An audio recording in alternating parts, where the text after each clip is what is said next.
Shalom. Shalom. I just want to start off by saying, Call Halamla, Yahweh, Ba'ashem, Yahushai, Ba'ashem, Makakadash. I want to give double honors to the apostles on the elders, Grand Millstone. Peace and citations to Ophelek and the Akim spreading the truth throughout the four corners of the earth. My name is Asha Allah. Is die? And today we're just going to talk about what's coming for these other nations. You know, because we know that Israel will be rejoicing in the kingdom, but what's coming to these other nations is slavery. And this is Revelations 13 and start verse 9. If any man have an ear, let him hear. He that leadeth into captivity shall go into captivity. He that killeth with the sword must be killed with the sword. Here is the patience and faith of the saints. You know, so all the nations that had us in captivity are definitely going back into captivity, starting off with Esau, Edom. I got this first Maccabees 2:10. It says, "What nation hath not taken part in her kingdom and gotten of her spoils?" Just showing that all these nations have touched us. All these nations have benefited off of us, right? And there's going to be a righteous recompense according to what they've done. Right. So all those that troubled us, you know, are going to have that paid back. You know, they're going to get trouble.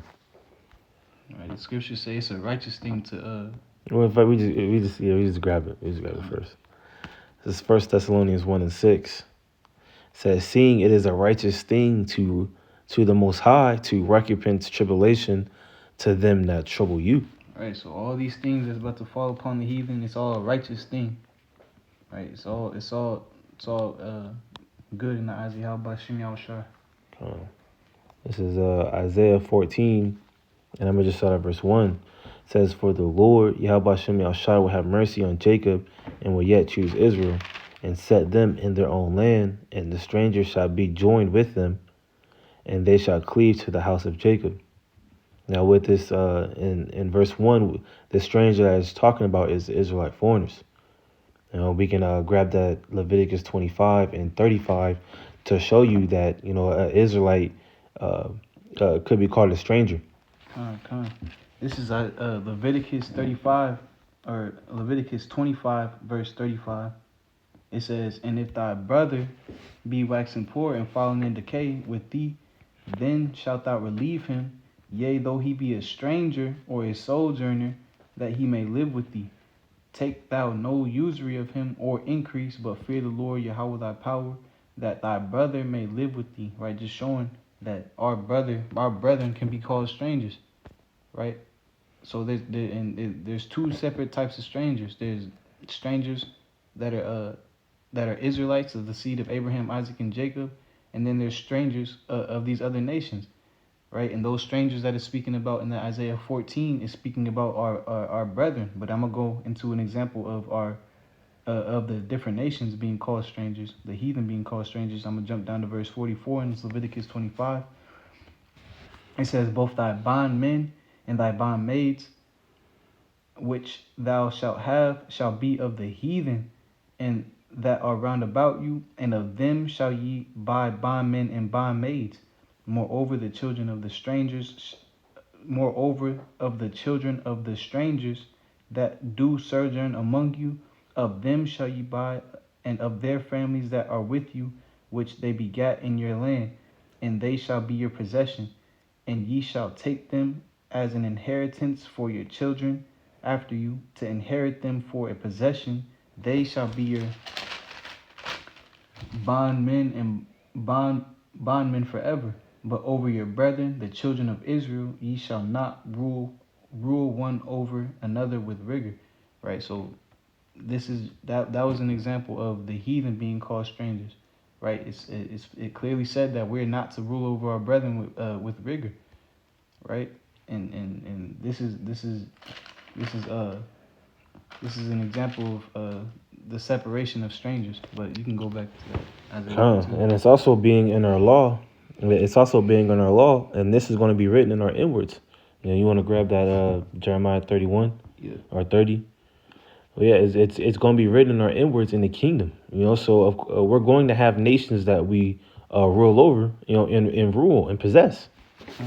This is Jeremiah 31 and verse 31. right? It says, "Behold, the days come, saith the Lord Yahweh, that I will make a new covenant with the house of Israel and and with the house of Judah, not according to the covenant that I made with their fathers in the day that I took them by the hand to bring them out of the land of Egypt, which my covenant they break, although I was an husband unto them, saith the Lord Yahweh. But this shall be the covenant that I will make with the house of Israel. After those days, saith the Lord Yahweh, I will put my law in their inward parts, and I will write it in their hearts, and I will be their power, and they shall be my people." So we're going to have the law of Yahweh Shem Yahshua within our inward parts, and that Leviticus 25 that we just brought out is a part of our law, right? We're not going to be having slaves in the kingdom of our brethren. They're going to be of these different nations, of these heathen, right? And we're going to go into that a little bit more. This is Isaiah 14 and verse 2, and it says, "And the people shall take them and bring them to their place, and the house of Israel shall possess them in the land of the Lord Yahweh Bashem, in the land of the Lord Yahweh Bashem Ashar for servants and handmaids, and they shall take them captives, who captives they were, and they shall rule over their oppressors." So that people is these other nations, and it says that they shall take them captives, who captives they were. Saying is exactly what that Revelations 13 and 10 said. And also, I'll just grab this Isaiah 61. This is Isaiah 61 and 4. It says, "And they shall build the old waste, and they shall raise up the former desolations, and they shall repair the waste cities, the desolation of many generations," right? And this is speaking about Israel doing these things, right? But how is Israel going to do these things? It's going to be through our bondmen and bondwomen. We're going to be doing it through these different nations, right? It says, verse 5, "And the strangers shall stand and feed your flocks, and the sons of the aliens shall be your plowmen and your vine dressers," right? And these things are going to be taking place in the kingdom, right? This is the environment that's going to be established in the kingdom. But right, going to this Isaiah 60 and verse 10, and it says, "And the sons of the stranger shall build up thy walls, and their king shall minister unto thee. For in my wrath I smote thee, but in my favor I have had mercy on thee." You want to say something? yeah, that scripture right there is just backing up what was said about us building our walls, building our places, right? It's going to be done through these heathen. But Right. It says verse 11, "Thy gates shall be open continually; they shall not be shut day or night, that men may bring unto thee the forces of the Gentiles, and that their kings may be brought." So our gates are going to be open continually for them to bring their goods. Verse 12, "For the nation and kingdom that will not serve thee shall perish; yeah, those nations shall be utterly wasted." And whatever nation don't want to come, it's going to be wasted, man. It's going to cease to exist. right, it's going to be a no BS kingdom. You ain't doing right, you're going to be tossed. But this is Revelations 2, and I'll start at verse 26. It says, "And he that overcometh and keepeth my works unto the end, to him will I give power over the nations." Right? And this is what's going to be happening in the kingdom. Right? There's going to be people that have power over other people. Right? It's not going to be a level playing field. Israel is going to be above all the rest of the nations. It speaks about us it speaks about us being over the other nations in the book of Salakia, Deuteronomy 7 and 6. Yep, thou art a holy people. I'll just grab it. This is Deuteronomy 7 verse 6. It says, "For thou art an holy people unto the Lord Yahweh thy power. The Lord Yahweh thy power hath chosen thee to be a special people unto himself above all people that are upon the face of the earth." right? And this has not changed. It's this way now, and it's going to be this way in the kingdom of heaven, right? The scriptures, I think, is Malachi 3:6. It says, "I the Lord change not, therefore ye sons of Jacob are not going to consume." Come. So the Lord don't change. His opinion about his people didn't change. He still loves us, and he put us above all the different nations, and it's going to be manifest in the kingdom. But finishing off in this Revelations 2, it says, "And he that overcometh and keepeth my works unto the end, to him will I give power over the nations, and Lord willing, we endure to the end." Right, Lord willing, whoever's listening to this video takes heed and strives their best to grow in the knowledge of Yahweh Shem Yahushua and move accordingly, and do things that are pleasing unto the Lord until the Lord cracks them clouds and establishes His rulership. Right, we're gonna want to be on the good side of the Lord when He comes back. Right, and this is a part of that reward. But this is verse 27. So like it says, "And he shall rule over them with a rod of iron, as vessels of a potter shall they be broken to shivers, even as I have received of my Father." Right, so this is Israel is gonna rule with a strong fist, with an iron fist, as the worldly saying goes. I had this Obadiah 1, and I'm gonna start at verse 15. And it says, "For the day of the Lord Yahweh Shem Yahushua is near upon all the heathen. As thou hast done, it shall be done unto thee, and thy reward shall return upon thy own head. For as ye have drunk upon my holy mountain, so shall all the heathen drink continually. And yet they shall drink, and they shall swallow down, and they shall be as though they have not been." So going up to that verse 15, that's plain. You're going to get a reward. You're going to get, and when you go into that word reward, it just means turn back, which also goes with a recompense. So according to that 2 Thessalonians 1:6, it's a righteous thing that the Lord is going to do. This is going to give you that payback. All right, the Lord's gonna get His vengeance. This is Jeremiah 2 and verse 3. It says, "Israel was holiness unto the Lord Yahweh, in the first fruits of His increase. All that devour him shall offend.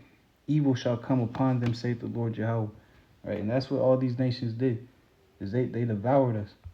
Right, but they're not gonna get away scot-free. It says verse 16, "For as you have drunk upon my holy mountain, so shall the heathen drink continually."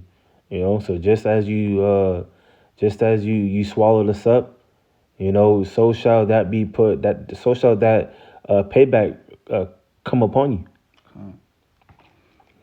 And it says that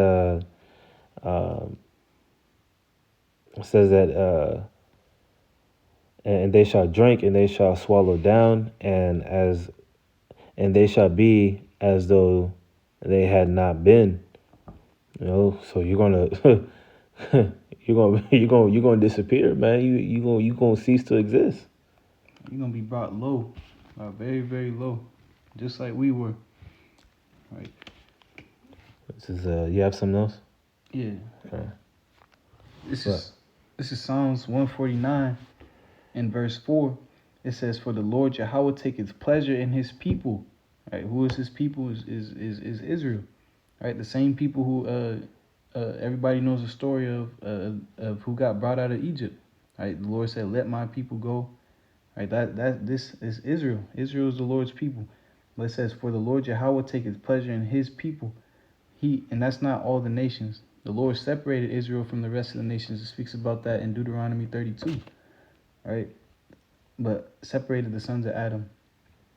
But it says, "For the Lord Yahweh taketh pleasure in His people. He will beautify the meek with salvation.